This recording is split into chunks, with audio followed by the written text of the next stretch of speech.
My name's Caroline. I'm a journalist. I've got a two-part question here. Does Islam propagate acts of forgiveness? Yes or no? Does Islam propagate acts of forgiveness? Just ask the question, does Islam propagate acts of forgiveness? Of course, yes. And every chapter, every surah of the glorious Quran begins with the formula, Bismillah ar-Rahman ar-Rahim. In the name of Allah, most gracious, most merciful. So why does it... Yes, sister. Second part of the question. And the second part of the question is, why does it Yes, no permit? Why does Islam permit honor killings? Honor killing? Yes. What do you mean by honor killing, sister? Honor killing, the right to avenge your brother's blood in the name of Allah.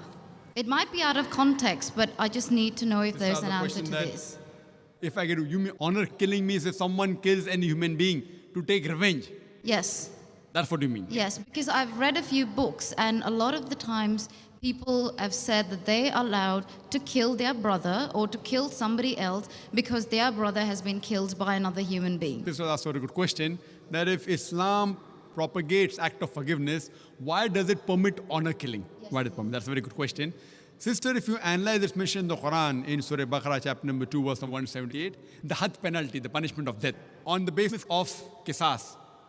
And Allah also says in the Quran, in Surah Ma'idah, chapter number 5, verse number 32, if anyone kills any other human being, whether it be Muslim or non-Muslim, unless it be for murder or for creating mischief in the land, it is as though he has killed the whole of humanity. So as a general rule, if any human being kills any other human being, it is as though he has killed the whole of humanity, except under two circumstances. Unless it is for murder or for creating mischief in the land.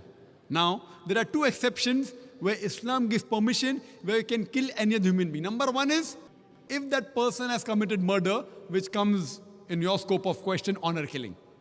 Number two is if he is creating fasad, corruption in this land. Again, this is not compulsory.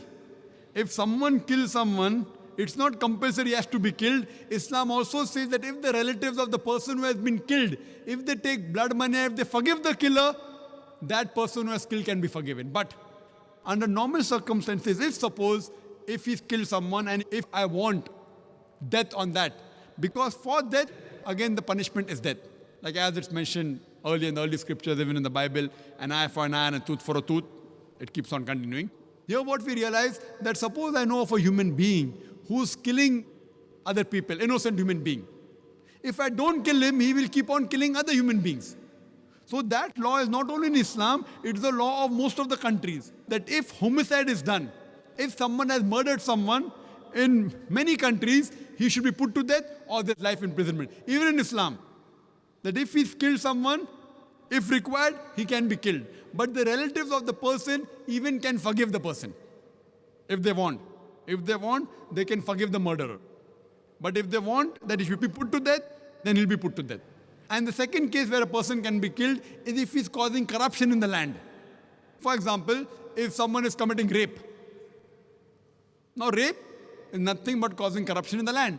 So in this case, that person should be put to death. Because the sin is so heinous. It is such a big crime that there is no other punishment but death penalty.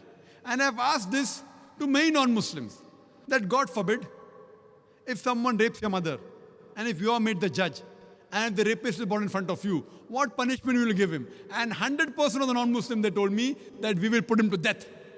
Some went to the extreme of saying we will torture him to death. So why these double standards?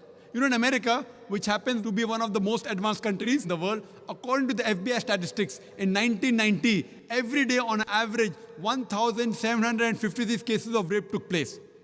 According to 1996 statistics, US Department of Justice, every day 2,713 cases of rape took place. 1990, 1,756. 1996, 2,713. Maybe the Americans got more bold. That means every 32 seconds, one rape is taking place in America. We are here in this auditorium for the past about 3 hours. Already more than 300 rapes may have taken place in America. So Islam has a system of hijab, which I mentioned in my talk. That when a man looks at a woman, he should lower the gaze. The woman should follow the Islamic hijab, which I mentioned earlier. After that, if any man commits rape, he gets capital punishment. Even the American law says that 7 years rigorous imprisonment for a rapist, but most of the time he's let free. So when you ask even a non-Muslim, what punishment will you give? 100% say we'll put him to death. There was one American who was a smart aleck. In America, he told me, Brother Zakir, first I will give him 5 years rigorous imprisonment. I told him, do you know, according to the States of America, out of those that commit rape, after they imprison and after they're let free, more than 95% commit rape again. So if you want your daughter and your mother to be raped again, you're most welcome. I don't want that. So he said, if that's the case, in the first time itself, I put him to death. So in such cases, where there's corruption of land like rape, etc., Islam gives permission, death penalty can even be given for that case. Hope that answers the question, sister.